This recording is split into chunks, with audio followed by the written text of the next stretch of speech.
Many of people in the audience know he was a founding member of the Cleveland chapter of the Society of Architectural Historians and member of the Decorative Art Society. He actively supported efforts to preserve architectural heritage, and in 1997 earned the Western Reserve Award in recognition of his outstanding contribution to promoting scholarly research in architectural history. We are also so honored that two members of the Campen family are here in attendance tonight. They are Peter Campen, grandson of Richard Campen, and his son Cooper.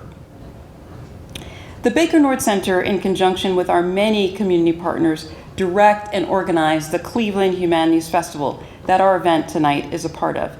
This is the 9th year of the Cleveland Humanities Festival. It is always themed, and this year's theme is awe. Awe. Wonder, reverence, humility, fear, intensity. Awe is a complex emotional and cognitive state that can be triggered by a variety of experiences. Awe marks our lives in personal and public ways. I'm thinking particularly we're all looking forward to the eclipse very soon. Through the various performances, workshops, and events, the goal of the Cleveland Humanities Festival is always to ignite new questions and inspire a spirit of curiosity. The Cleveland Humanities Festival runs from now to May, so I invite you to join our mailing list if you aren't already on it, or come visit us online at bakernord.case.edu. So now, I'm delighted to introduce our speaker. Kathleen Barrie has had a long history of museum, civic, arts, and cultural experience, beginning at the Cleveland Museum of Art and Education and Exhibits, as a founder of Cleveland's public art organization, and as director of the Putnam Art Collection at CWRU. Kathy and her husband Dennis have developed groundbreaking new museums on rather, we might say, unexpected topics: rock and roll, spying, organized crime and the fight to curtail it, and little-known accounts of our elite athletes, resulting in the original International Spy Museum in DC, the Mob Museum, National Museum of Organized Crime and Law Enforcement in Las Vegas, and the United States Olympic and Paralympic Museum in Colorado Springs. Kathy's role, along with talented teams of designers, writers, and innovators, has been to develop research and content, direct curatorial design, engage in the great treasure hunt of finding historic photos and artifacts, and finding different ways of telling unforgettable stories in a museum setting. She says that a side benefit is working with experts of all kinds: former FBI and CIA heads, KGB colonels and masters of disguise, organized crime families, undercover agents, and time-tested prosecutors, record-breaking gold medalists, and remarkable teams of people who support athletes. Working with such amazing people on such awesome topics has been an extraordinary experience. And she credits a good liberal arts education for her somewhat unforeseen career path. She has a BA in liberal arts from Newton College of the Sacred Heart, now Boston College. She received the 2007 Boston College Alumni Award for Excellence in the Arts and Humanities. She was a recipient of a Loeb Fellowship in Advanced Environmental Design at Harvard University and serves on the Loeb Alumni Council. A member of Leadership Cleveland, she was awarded a Downtown Development Award by the Cleveland Growth Association, honorary membership of the American Institute of Architects, the Cleveland chapter, and the Cleveland Arts Prize for Distinguished Service to the Arts. And I know that there are awards that I am leaving out. But without further ado, please help me welcome Kathleen Barrie.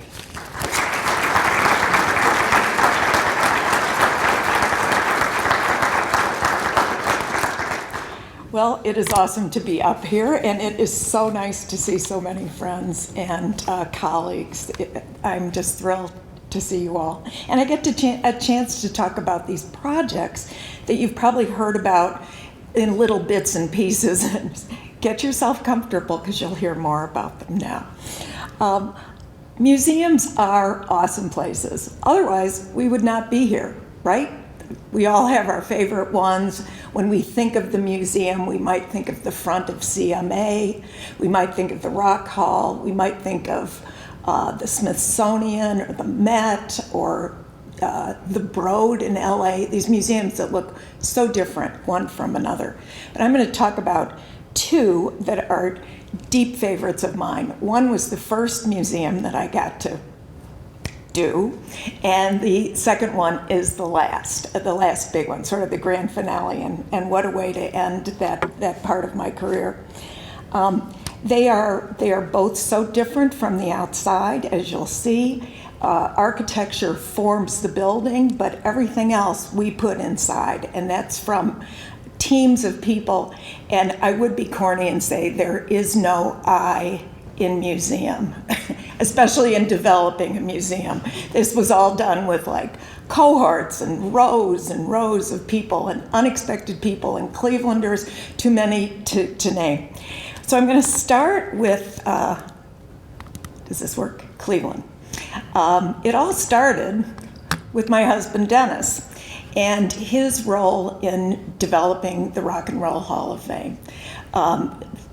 When the museum was announced for Cleveland, people said, rock and roll? You can't make a museum about rock and roll. You can't make a museum about contemporary music. And he proved them wrong. So one of our kind of subtexts in our practice of designing museums is, you can't do that. And then the immediate thing is, oh yeah, maybe we can. So the Rock Hall, we know, was this, I'm back. Amazing thing that sort of landed on the lakefront. People said, what is it? I.M. Pei's beautiful pyramid. We had seen it before in the Louvre. Did that signify museum or what? The turntable, maybe you didn't know it was a turntable. And, just a host of people who came for the groundbreaking, to contribute once the museum was sort of a surefire thing. They said it couldn't be done, but it was done. It started like a couple other of our museums. It started this way. There was nothing. I think Dennis was told there were 3,000 artifacts, and it turns out that 2,900 were like pieces of paper that were lists of top 40 hits, and a microphone and something else. So one convenes these teams of people, one goes out and says, what are the important things for us to have in this museum? And you systematically tick down like, okay, we'll try for this, we'll try for that, we'll try for the next. Well, pretty soon, by the time this museum opened, it was, if not full to the brim, as it is today, but full enough to cover so many of the topics, the parts of the country, the artists that people, really came to see. I remember taking Paul Goldberger around, who was then the critic at the New York Times, and I said, do you want to see the Rock Hall? And he said, no. We've already covered it for the paper. I don't want to go. And a little bit later in the day, he said, well, maybe Country Joe and the Fish. So I said, well, all right, we'll blow by there for a few minutes. And 2.5 hours later, I'm like yanking him out the door. One of the breakthroughs of this museum was its technology. And I would just hold on to your seats here because this is amazing what they were able to do. There was an interactive kiosk that you could go up to and you could play the soundtrack of your life.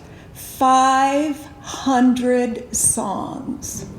500 songs. I mean, people almost fell down dead over how advanced this technology was. It was just so beyond cool, you couldn't even stand it. 500 songs. So we're happy today that the Rock Hall opened. It's been such an asset to Cleveland. This combination of artifacts, activities, stars, music, these things that all come to us when we go in. You feel, at least for me, you feel like you're 16 every time you go in there and you hear the first 3 notes of one of those songs, and there you are. So it's been a huge success. It's due for an enlargement, which is underway in various stages, and that kind of set the stage for a new idea, a new way of making museums. Dennis's one of his partners in the Rock Hall was Milton Maltz. And Milt went to Dennis after the Rock Hall opened and said, what if we did this a certain way from the very beginning? What if we built in all these components of the museum and built a for-profit museum where every inch was dedicated to producing revenue for the museum and to keeping it going, to keeping it sustainable. They looked around at a bunch of cities and they got to Washington, D.C., and the next thing you know, we were embarked on building something called the International Spy Museum. First of all, you can't do that. You can't make a museum about spying. That's all top secret. You can't do that. And we convened groups of experts, former heads of the CIA, the FBI, intelligence committee members, the whole kind of landscape, and said to them, could you? And at first they were like, no, I don't know, you can't say that much. But you could talk about things that are declassified. You could talk about things that went in the past. And this could be very important because people don't understand the importance of intelligence to our country, to every country, to understanding what you know, the secrets and the proprietary things of your own country, but even your friendly neighbors, your allies, you need to know as much as you can know. So it seemed like this was a path to go down. And speaking of architecture, you might not if you had gone down F Street between 8th and 9th in Washington. If, for example, you were at the National Portrait Gallery and you looked across the street, you would see this bank of historic buildings. There are 5 of them from the 19th century, and then a new building that was built behind. The 5 buildings in the front were there when Abraham Lincoln was president. That was kind of a marvelous thing to think about. Abraham Lincoln went back and forth in front of this block. 1 block over is Ford's Theater. Out the back on the right is the FBI, kitty corner backwards. And in the tallest building on the right, the headquarters of the American Communist Party were housed during World War II. So when you think about architecture, it isn't just gorgeous new architecture, but it's a place where if these walls could talk, they would have a lot to say. It was an amazing way to begin a project. It started much like the Rock Hall. There was absolutely nothing. There was no collection, there was no research, there were tons of books, there were authors that had written things, there were James Bond movies, there were, the whole panorama of what spying and intelligence gathering means to our country. But absolutely nothing. And our team, which I must say included 2 PhD candidates in art history at Case Western Reserve. Jeffrey Grove and Mark Cole were researchers and curators as we began our project. It's sort of amazing.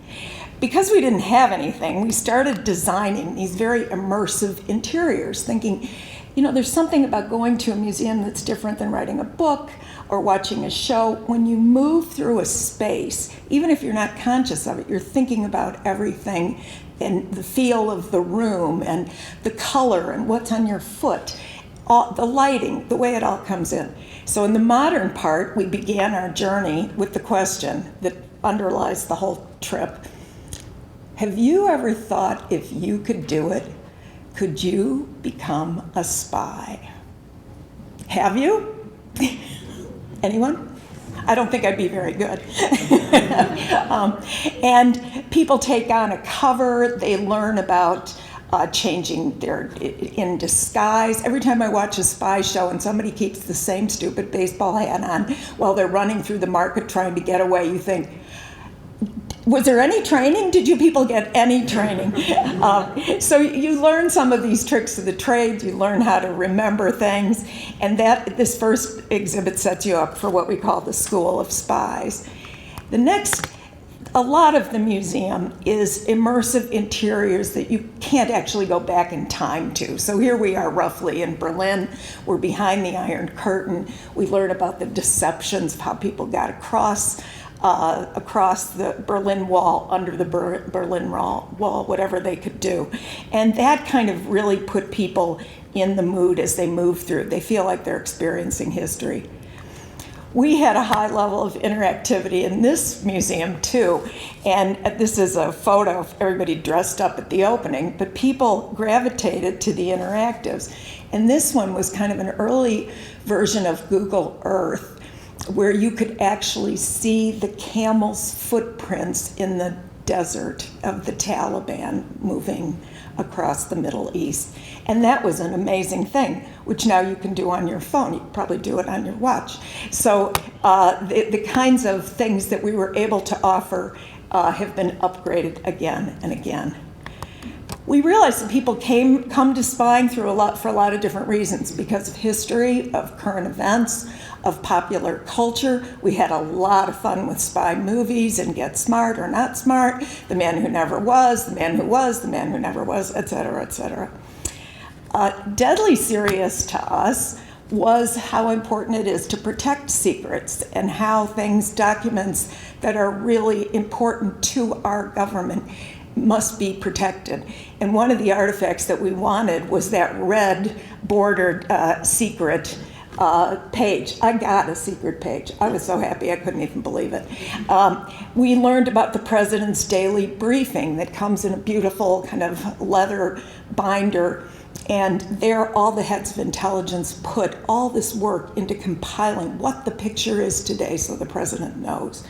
We learned about burn bags, like the one in the lower corner, and a sort of glorified grocery bag. And that's where top secret documents were put so that they could be burned.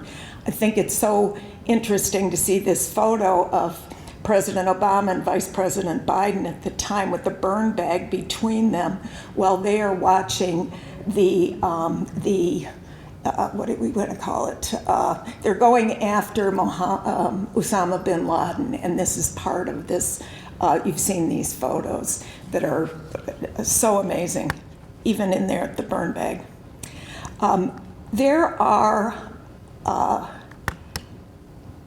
We were very serious about our purpose in putting this museum together, and from pop culture to literature, it was a lot of fun. One day, we were walking over to our museum designer's offices in downtown Washington. We had cut across Lafayette Square. It was the most beautiful day of the year. And we went into their offices to discuss a topic, as we normally would. We prepare a topic. This is what we're going to talk about today. And I typed this up, and we started to put this piece of paper, this little document around at everybody's place in a big conference room. And here's what it said: Pearl Harbor, greatest intelligence failure. And that was the morning of 9/11.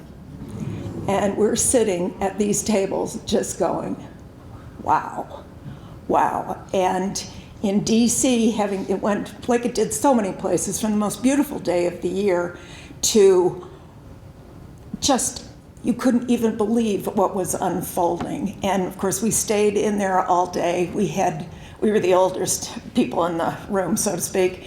And there were young families where women were taking off their dress shoes and walking home to Arlington to get their kids. I mean, it was just the most amazing day. And when we came out, on every corner, there was a military installation. Every single corner. You just couldn't even believe what you were seeing. And we, prior to that, had taken our mission seriously, but after that day, there was just a redoubled effort to make sure that we could convey as best we could how it is so important to every country to have the best intelligence services that they possibly can. So our mission became even stronger than it was. We had wonderful stories, and I realized most of the pictures I picked out were black and white because they were of that era. But World War I and World War II provided just unbelievable topics for a spy museum. And here we see two men who are part of the Navajo code breakers. And these were, Indian speakers who were able to devise codes that nobody could break because only they knew them. We had wonderful, sort of unexpected people, too, a kind of sisterhood of spies. Women do make pretty darn good spies. And so one was Marlene Dietrich, who was sort of the toast of wherever she went, and she could find out anything and pass it along. And cute little Julia Child on her camp bed, who worked for the OSS, the Office of Strategic Services. And the recipe, the thing that she had to drum up during the war, like they put her into different places and they would do these sort of silly things. And she met her husband there, and they were just, it was amazing the things that she figured out. One star, the toast of Paris, was Josephine Baker, who was here. I didn't put her in one of her more outrageous outfits, but on the left here she's dressed as just the fashion icon person that she was. And on the right, the uniform that she was most proud of. She was awarded every prize by the French government, and she was able to get, with steely reserve, get information in and out. She would mark things on her sheet music in a kind of code note just to her and pass the messages through that way. Other museums contain donated treasures. Our stuff is mostly stolen.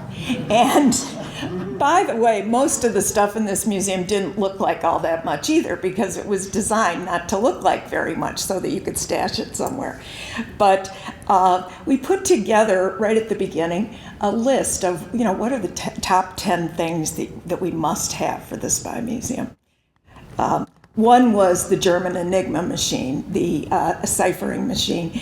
And we really wanted to get an Enigma machine. They weren't that easy to get. You can see in the upper right their use in the German battlefield, and you can see in the, upper left, lower left, the teams of women at Bletchley Park, smart women pulled from all over the country who would go through and so painstakingly decipher messages to figure out what was going on and keep track of it all.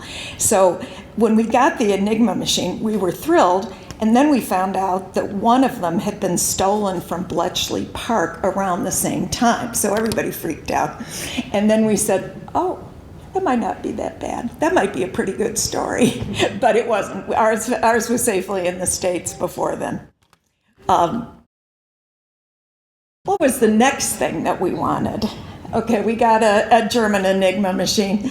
Well, was it the car or was it Sean? That would be so cool to get a Bond car. Et voila, got a Bond car. We got the car from Goldfinger? Goldfinger. And this is the car that shoots, machine gun out the front, the license plates turn, there's an oil slick that goes up, there's a shredder that comes out from the tires, like the most beautiful car you've ever seen. So that was a beautiful thing. Then we figured we needed spy gadgets. We need the gizmos to understand how people went about their jobs. So going around in a circle, we have the buttonhole camera. I personally would kill for one of these things, just to be able to aim a button and just walk around going click, click, click. Another favorite is the lipstick gun. It only carried one shot, a lethal shot. You had to get up close, which of course you would be. The pigeon camera, which was developed during World War I to fly over and do surveillance over enemy territory. In the middle, the poisonous umbrella used by Soviet spies, I think we were still in the Soviet era, to kill a defector on one of the bridges in London. They'd been following him, and it had a poisonous sort of syringe in it, and out the bottom through the very tip would kill somebody, and it did. Of course, the shoe phone we all know from Get Smart, but there really was a shoe device that was implanted that could record things. And then, of course, on the lower right, you'll love this one. For the desert, this is camel dung. And this, in the middle of nowhere, where do you hide spy messages in a camel dung thing? And a lot of research had to go into this, not by us, but by the people who put these together, to figure out which kind of dung, because if you had the wrong dung, you were done, and no one would believe you from that point forward. We had marvelous advisors.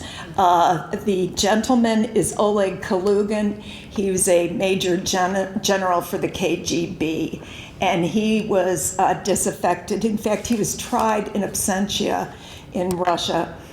He's been a U.S. citizen for 30 years, I think. With him, Tony Mendez and his wife, Jana Mendez. They were masters of disguise for the CIA and are the best storytellers in the world, bar none. They take the cake.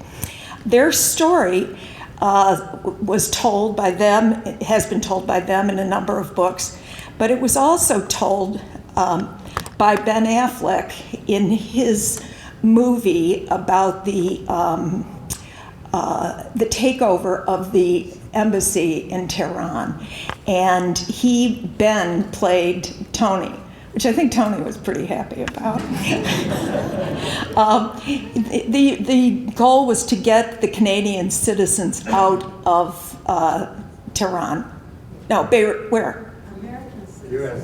U.S. citizens out of, yeah. So they did it under the auspices of the Canadian ambassador. And so here you see this sign. They just kept playing this thing up. Thank you, Canada. It's all Canada. It's all Canada. It was all the CIA. It was all Tony and the team going in, getting dressed up, pulling these people, these diplomats together who were quite disparate, and getting them out under the cover of filming a movie. He became a great friend of ours. They were just people that we loved. And the painting on the bottom is one that he gave to me and Dennis when we were married.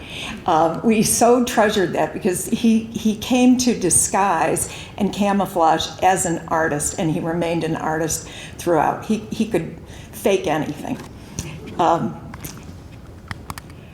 Here we're sort of back home with one of our advisors for the Spy Museum. This is Louis Stokes, who I'm sure, as you recall, had one of the longest, most sort of glorious careers in the House of Representatives representing our district. And he was he was on the House Intelligence Committee. He was on the Committee on Assassinations. He was a trusted advisor to so many people.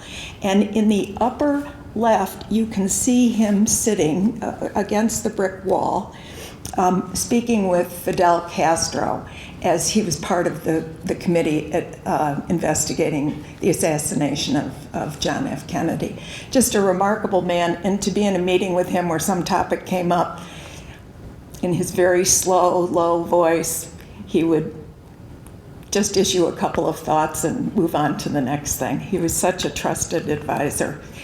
A story that comes closer to home is one I just want to back up for a minute.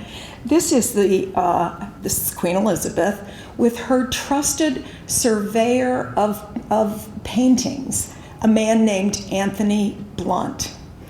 And Anthony Blunt was also the director of the Courtauld Institute in London. He was as high up and as esteemed in British government as could be. He was one of the notorious Cambridge spies who were double agents working for the British government and also working for the Soviets. And the kind of feeling of how you must feel when you're betrayed, if you could only imagine if you were Queen Elizabeth finding out what he had done. So there was a whole kind of series of these spies. They knew it was a ring. There was like the first man, the second man, the third man. Blunt was the fourth man. And then for a long time, there was nothing about the fifth man. And this is not in the museum, I don't think, but it should be. So the fifth man is a man named John Cairncross. And he was a fellow student of theirs at Cambridge.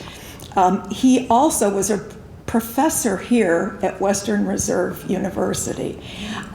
There he is with his wife, and in the records of the university, you learn her name, they had been married, and where they lived, which is the Commodore Hotel if those walls could talk, that would be pretty interesting. He was here until he was kind of found out and had to skedaddle rather quickly. He was interviewed here in Cleveland by someone in the British Secret Service services and immediately left. So what a story, what a connection to where we are right now. The museum opened to great acclaim. There was a line around the block.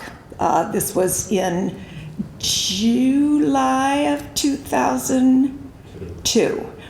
And nobody knew, I mean, we really didn't know what was going to happen, like who's going to come. This is a for-profit museum in a city of nonprofit museums that we all pay for. However, there was a line around the block for about 5 years, and it was just unbelievable. We were open every single day, except I think they closed Christmas night and maybe New Year's morning, and people poured in. It was such a marvelous thing to see. After a while, it became clear that this museum was not big enough to stand the audience that was interested. And about 15 years later, a new International Spy Museum opened across town on the other side of the mall in a building by Richard Rogers that is about as different from the original building as possible, but very dramatic. It's like a Smithsonian of spying, and we were thrilled to be there and to see it open. The last project I'm going to talk about is the last big one that we did, and this was in Colorado Springs. This is a project called, well, it started out being called the United States Olympic Museum. There we are, the most recognizable brand in the world. It was the sort of brainchild of our former governor, Dick Celeste. Here he is. He had gone out there to work at Colorado College and then retired. And with the U.S. Olympic Committee and so many of our sports teams and organizations in Colorado Springs, there was a clamoring again for an Olympic museum. And in the back you can see Pikes Peak, which is sort of more than symbolically our Mount Olympus. The building evolved from the idea of the discus thrower from ancient Greece through an interim kind of iteration, and on the right, the really one of our greatest athletes ever, Jim Thorpe. It was on it's located on a sliver of land, a piece of land no one would ever want, except it works out great for us in the museum. So here you see a rendering of this museum with a lot of movement to the design, and then you see a pedestrian bridge that goes across what looks like 8 sets of train tracks. Kind of unbelievable, but the acoustics in the museum absolutely work. The architect for this project is Liz Diller from the firm of Diller, Scofidio, and Renfro. And she won kind of a national, pretty intense competition for this. It turns out that every big architectural firm in the United States has somebody on the team that was an Olympic hopeful. And so it was so interesting, the presentations would come in and they'd line up their team of, he was in rowing and she did this. But Liz really got what we wanted. She's shown here with an athlete named Matt Simpson. He's a blind athlete who plays the Paralympic sport of goalball, which is kind of, it's for non-sighted people, Paralympians, and it's played with a ball that has bells in it. You have to kind of guess where the ball is and then hit it, 3 people on each side, into a goal. It's something to watch. I can't imagine playing it. It's just remarkable.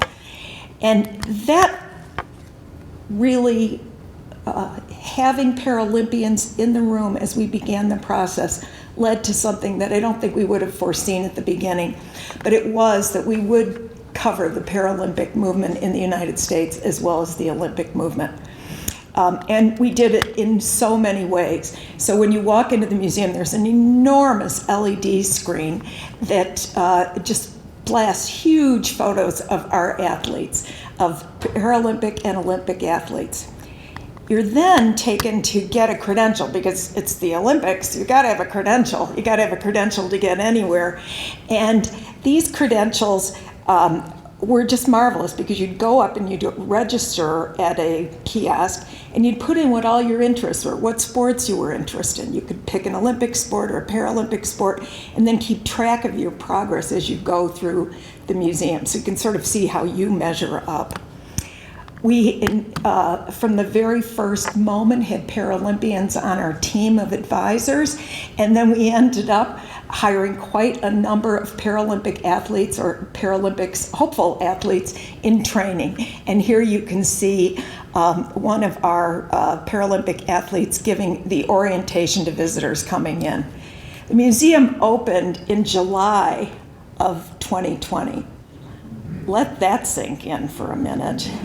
So we were collecting artifacts as late as pretty late January, trying desperately to get these artifacts from various people that were lending them. The U.S. Olympic Committee has a small collection, but they weren't really allowed to go after the great stuff. So we were trying to go after the great stuff. And we succeeded to a degree that is still surprising. But to have the museum open at that point where none of us had been back in there since maybe December, given the closures that were occurring, and you thought, well, this is happening to us. Imagine if you are an athlete in training. You're training for the games, you're training for the Olympics, you're training for the Paralympics, and your whole world's kind of shattered at this point, put on hold. The museum takes a path. So these are not, neither of these museums can you kind of choose where to go. There's a path given how tight it is and how the story unfolds. And you are oriented, you come upstairs into this kind of marvelous, beautiful space, and you gain an appreciation for the ancient games and then move into the modern games. And you can see sort of a stylized Olympic torch. You can see in the middle the collection of Olympic torches that we have. We have a full collection of Olympic torches, which is quite something to behold, to get all of those through one collector, Gordy Crawford. We start with a ticket to the first modern games in Athens. 1896, with the little serrated edge torn off. And then we move quickly to U.S. participation in the games. So one of our first athletes to go over, was a young man, James Brendan Connolly from Boston. He was the son of Irish immigrants, as quite a number of these first team members were. And he gets the nod. He goes back to Harvard. He's a freshman at Harvard. And he says, I'd like to go do this. And they said, nah. They didn't know what it was. They didn't appreciate it. They wouldn't let him go on leave. He just left. He arrives. You can see those gym shoes. The equipment is pretty interesting. He gets there and he finds out that because they pulled out of a hat what sport was going first, he was up. He was up. And it is an activity called, it's pretty much a hop, skip, and a jump. And James Brendan Connolly from Boston wins the first medal of modern times. And that's his medal. And we were able to borrow that medal, which is really something. If you look closely, you'd say, that doesn't look that gold to me. It wasn't. For the first year, they were silver. But this is truly one of the treasures of the Olympic movement, this medal that James Brendan Connolly won. Here are the torches, all aligned in kind of room where you get the orientation to the games. And then we have all the medals that have been won by the United States in modern times, which is quite beautiful. And I'm sorry that this photo is kind of earlier in the day, because as you get further on, they get so extravagant. The ribbons are just unbelievable. They're quite gorgeous. We sort of walk through all of these different areas of sport that you might guess. This is the Winter Games with a moving film of the games that are played in modern Winter Games, along with key artifacts. And of course, we listen to the athletes, like, what's the best moment for you? And they don't say the medal stand, they say the Parade of Nations. Getting lined up like this behind our flag with your friends who you've probably been training with from other countries under their flags is beyond. And so we recreated that in a kind of an immersive sound and light almost room where you really kind of feel like you get to do that coolest thing that you'll never be able to get to do. We go through all these aspects of training, what it takes to become an Olympian. And I love this slide because, you know, one doesn't often think about what it takes for the Paralympic athletes to compete. And so in this case, in the very front, you see 3 of the kinds of blades that runners can use. And as it was after World War II, and it is now, sadly, a lot of the Paralympic athletes are veterans of the war. And the ability to train and compete with the best is so important to people's recovery. A lot of them were elite athletes before an accident or something occurred that changed their mobility. You also, as just a normal Joe, get to compete against some of the best. So here's a track where you can run against Jesse Owens, or you can wheel against a wheelchair athlete and see how you do. We had a whole range of Paralympic athletes that worked with us to develop interactives that would be kind of universal. So we wouldn't do an interactive that only a person with 4 able limbs would do. If you had an impairment, you would be able to do essentially all the interactives in this area of the museum. We're very proud of that. So these 2 women, who are they? This was interesting as we began. We went to our board and we said, who are your top 10 Paralympic athletes? Tatiana McFadden, who is the woman on the right, great track and field athlete, adopted from a Russian orphanage. And on the left, Tricia Zorn, who has won 50 Paralympic medals. Tatiana has won 20. So these are world-class athletes that have overcome so many obstacles to get to the top of where they could be. The Americans with Disabilities Act is a hugely important thing to the Olympic and the Paralympic movement, because the laws tried to, as much as they can, as much as they lowered the curb cuts and raised the levels of things that would work to assist athletes, really elite athletes, we all benefit from that. And one of the people who was so directly involved is a woman named Deborah McFadden, and you can see her there with her arm around her adopted daughter, Tatiana.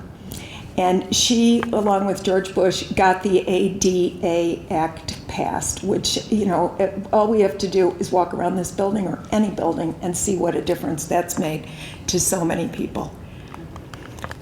I got a couple favorites in here.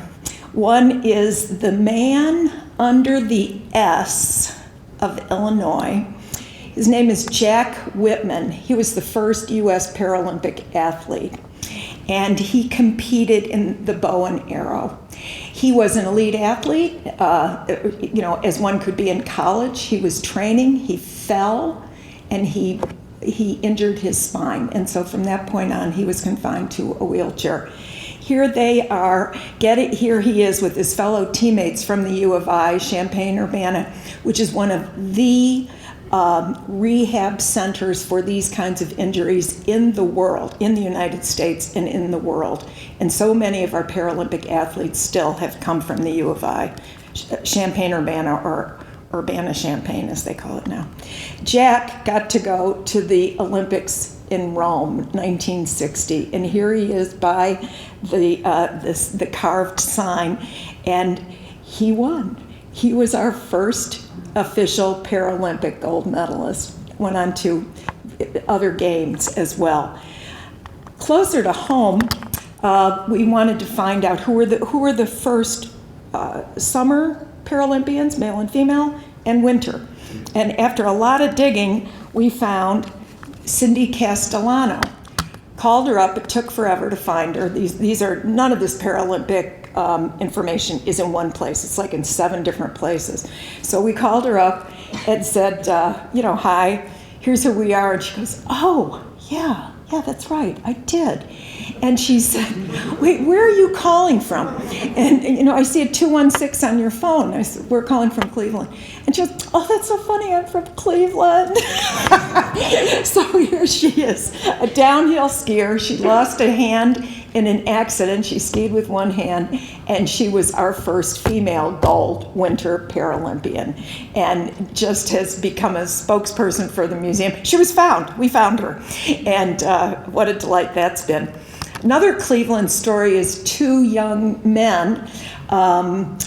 D'Artagnan Crockett is the man on the right, and Leroy Jones on the left. They were students at West Tech here in Cleveland. And as you can see, Leroy had an accident and had his legs amputated. D'Artagnan was born with a congenital condition, and he is blind. They teamed up while they were in high school, and they would compete together in wrestling. After they were graduating and were trying to figure out what to do with the rest of their lives, they were both seen by kind of talent scouts as being these remarkable athletes. And D'Artagnan moved to Colorado Springs, started training, and has competed in judo, winning several gold medals and a bronze. I mean, we're just so proud of him as our Cleveland person. One other important thing was sort of providing a timeline of what happened throughout history at the time of each of the games, because the games, as much as they try to have them be independent from everything else going on in the world, they're not. And so here you could go up to each of the modern games and see what was going on in other parts of the world. Right in this area, we go to the Munich Games of 1972. And you can see this weightlifter, this very strong man. His name is David Berger. He's from Shaker Heights, Ohio. And he competed for Israel in the games. He is, as he would have said, his sister says, his family said, he wasn't the greatest, but he had it in his heart. So we went to Israel and joined their team. He was able to compete at the Munich Games, which was one of the true thrills of his life. And next to that is the telegram that the Berger family received from Golda Meir after he and 11 athletes on the Israeli team were killed by terrorists at the Munich Games. His sister Barbara had a lot of his material and has donated it to the Western Reserve Historical Society, which loaned us some of his things, and she lent us other of his things. So here he is. You see David, and next to him in the red pants, his brother Fred, visiting Dachau the day after David's competition. And then below you can see his sister Barbara, who gave this material to the museum, wearing the Israeli team jacket. It's just an unbelievable story of what happened to someone in our midst. Other stories that have to do with the Olympics were really the quest for equal rights and human rights, and this is one of the more famous or infamous images from the games. This is during the 72 games in Mexico City, and 68. Here we see Tommy Smith in number 1 position, John Carlos number 2, and the Australian Peter Norman number 3 on the podium for their race. And they were part of something called the Olympic Project for Human Rights, and that's what they identified their group as being all along. So the additional name of the Black Power Salute was not what they were doing. They were part of a bigger movement than that. And for almost all the track and field teams from the U.S. or team members, they wore protest caps, socks, shoes, something to protest what was going on. We were able to get the button that was worn and and later got to meet them. And that has been a remarkable thing to watch the grace of those men who were pretty much banished from everywhere after this occurred. Their medals were stripped, and a few years ago they were given back to them. They did get their medals back. Other stories, like here's Anita de France, and this was the 1980 boycott. It was a while ago. So the United States, after Russia invaded Afghanistan, decided to pull out of the games. Well, it actually wasn't the U.S. It was the U.S. Olympic Committee that pulled out. Anita de France was an athlete who just fought this tooth and nail that this should not be, and that politics shouldn't have that much of a role. One of the stories we covered. Another is the sad story of the American gymnastics team, some of their coaches, and the team doctor. And this all resulted in a trial in Lansing, Michigan, where Dr. Larry Nassar was called to account. 160 victims of his who had trained with him and been treated got up and spoke one after another. And the light that shone on serious problems within some of the training for the Olympics has not gone away. It has increased and increased, and the bravery of these women are something. One thing that I think was important to everybody was to understand, for people coming to the museum, that there are Olympians in their backyards, just as we talked about. So there's a map you can go up to, and you can touch where you live, and you can find out who the Olympians and Paralympians have been from your part of the world. And if your part of the world is Cleveland, we have pretty much the top Olympian of all time in Jesse Owens. What a stellar athlete, what a joy to watch every movement this man made. So he goes to the 36 games, these are Hitler's games, and he takes home 4 gold medals. And I think this photo of him in the top position on the medal stand really says a lot. You've got everything going on around, and he won in spite of what Hitler had kind of cooked up, that these were going to be his games. A favorite of mine from my hometown is Betty Robinson. So Betty was a 16-year-old kid who was really fast at track and field. Coach saw her, got her in training, and she went to the games in Amsterdam, and she won a gold, and she was 17 years old. And the reason that Betty is so interesting to me is because she worked at the hardware store in Glencoe, Illinois, where I am from, and I had no idea this incredible, lovely little lady was an Olympic medalist. She won the first medals for track and field by women at the games. And unlike a lot of people who put their medals in their socks, Betty put hers in a Russell Stover's box. So who doesn't love Betty? And then, of course, one of our other favorite Olympians from our hometown, and while he was a Cav, was LeBron, who took home 2 golds after the ignominy of the U.S. team losing in 2004 and only getting a bronze. How terrible is that? So finally, we're in the home stretch, and July 30th of 2020 rolls around, and the museum opens in the middle of COVID with these seats placed like 6 feet apart. We got on a plane and flew out there with like plastic bags and garbage cans and stuff. I mean, like diving goggles to be able to make it. It was just kind of unbelievable. And you went in the museum bit by bit, and the museum opens. Here it is. Here's our logo, the United States Olympic and Paralympic Museum. So the name that we had been operating under for working title a couple of years was actually realized by us, but the United States Olympic Committee changed their name and added Olympic and Paralympic. And that, I think, as you can tell, was the most amazing part of doing this project, was to understand who these athletes are, who are elite athletes of the highest degree, and what they have achieved to become Paralympians. I mean, I love it when an Olympian comes in a room and a Paralympian comes in and it's like, forget you. This is really the star. So in all these projects, you sort of come away with like, what's the parting thought? So for the Olympic and Paralympic Museum, it was something that one of the athletes, Benita Fitzgerald, said to us. You know, I'm a hurdler. A hurdler is a really good thing to be because there are always hurdles. And you've got to figure out if you can get over them or you've got to go around them. So that was one. For the International Spy Museum, definitely my ending point would be, don't lie to the FBI. No matter what, they already know the answer.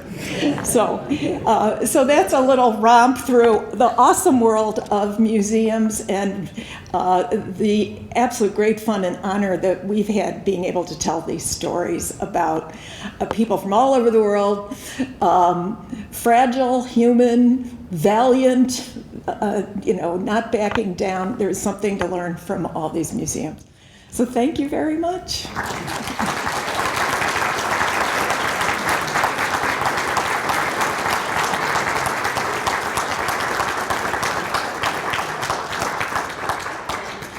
Thank you so much for that. So we do have a few minutes for questions and comments, and my colleague Maggie Kaminsky, we have the mic, and I will really encourage people to have a brief question or a brief comment so we can hear from a number of people.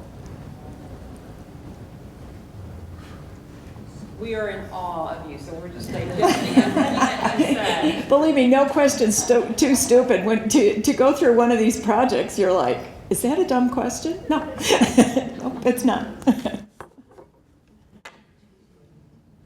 Well, I have a question as people are thinking. What is your next project, or what's got your creative juices flowing right What now? a great question.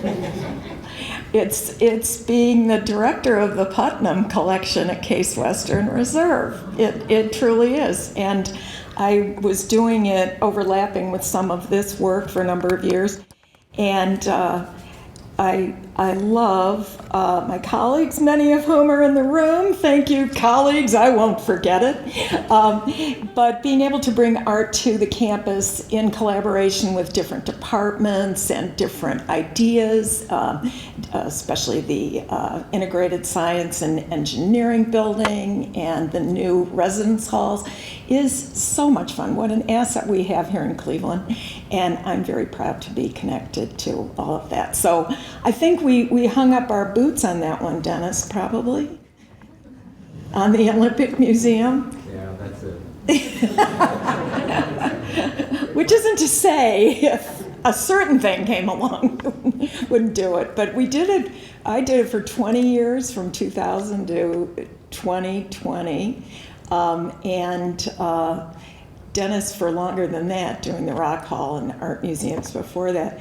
We have a marvelous project in Akron, the Akron History Center at the Bowery. I see some colleagues here, and that's really been fun. Again, looking at who the people are, what the movements have been in the city of Akron to make it the place that it is today. And it's not lost on anybody. You know who's from Akron? LeBron James.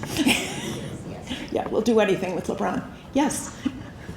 Thank you for your extremely thoughtful presentation. I'm pretty blown away by how comprehensively you can think about these really unique topics. And I'm wondering, I was drawn to the idea of how you take these really deep dives into certain topics, but yet can still really contextualize them as where they fall in the broader story of, history.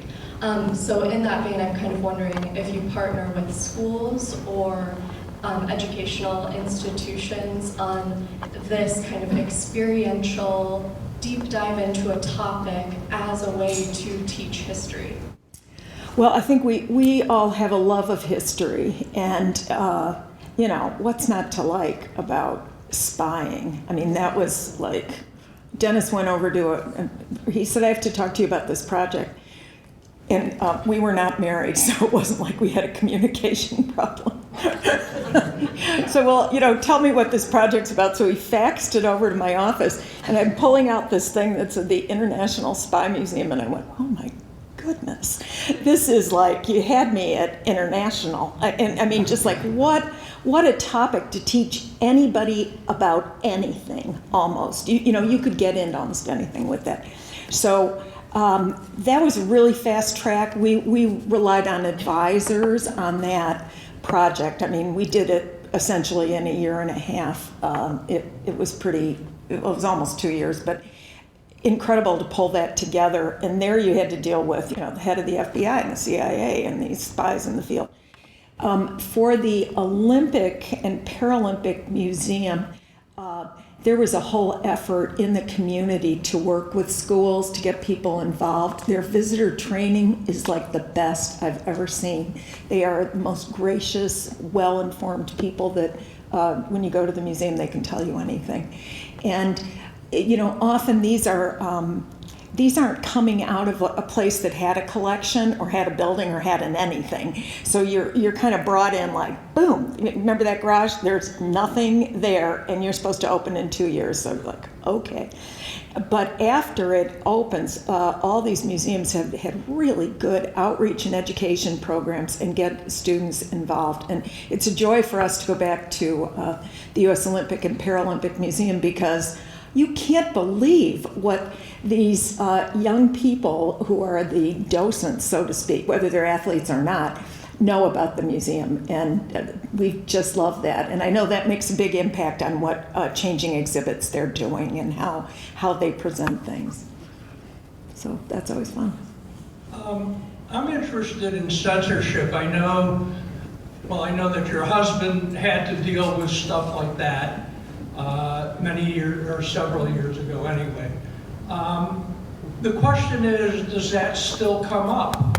Whether it's something old or something modern. We still have a contentious society. Yep. And did that ever come up in any of your endeavors? It does come up. I think, Dennis, do you want to answer it for this? Sure, yeah, why don't you come up? What came up with Olympics? With Olympics, a lot came up because we had a charrette with the athletes to begin with, and we said, what do you want to see in your museum?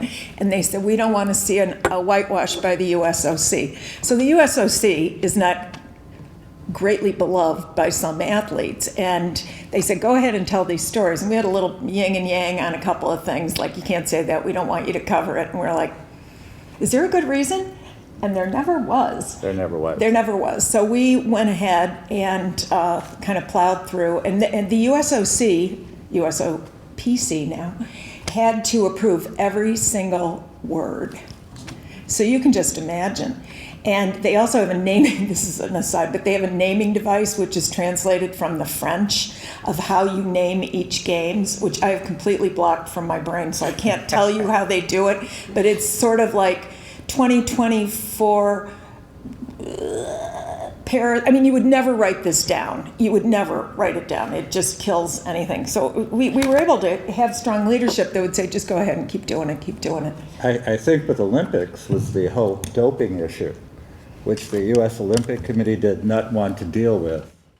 But the athletes, to a person, wanted to deal with it because it really impacted all of their lives and all of their training. And so we insisted that we have a section on drugs, on doping, and also cheating, and also sexual abuse. And if you go to the museum, we really believe in not pulling any punches. You tell the story. You tell the story with its successes and its failures and its warts, and I think that's what people appreciate as much as anything. The athletes sure did. They did. And with SPY, we just said, we're telling the story. And everybody said, are you going to whitewash this? It's going to be like a mouthpiece for the CIA. And believe me, we dealt a lot with the CIA. And they said, okay, tell the story. And there were stories in that that are not flattering to U.S. intelligence. Well, the KGB, without saying, there's nothing flattering about the KGB. But I mean, like the FBI and the CIA, we if they failed, if they did something wrong, whatever it might be, we discussed it, and it's in the museum. And I think that's why it's such a great place. Yeah, I mean, you could stick to the facts. You know, there had been a big stink at the Smithsonian about the Enola Gay plane Right. that had dropped bombs over Nagasaki. And, Hiroshima. you know, and you'd read these labels and think, wow, that's a label. I mean, it's like, it was pretty easy to say the facts without editorializing too much. You'd say, is that a fact? Like people say, how are you going to deal with the Rosenbergs? How are you going to deal with this? And you know, at the end of the day, you can pretty much write what happened. You don't have to editorialize on it. There's something also about having like 60 words. I remember like the graphics person saying, you have 60 words to do the Cambridge Spies. It's like, I don't think I can list all their names in 60 words. These are, you know, Brits. And we just kept chipping away at it. Mm-hmm. Yeah. There is always the issue of censorship in museums, okay? It doesn't go away. It's particularly sensitive, again, it was sensitive in the 1990s and for other reasons, and it's always there, what you can say and what you can show. But you've got to be, we always say, you've got to be honest to your topic. And people will recognize when you're honest. And so, we could go on forever.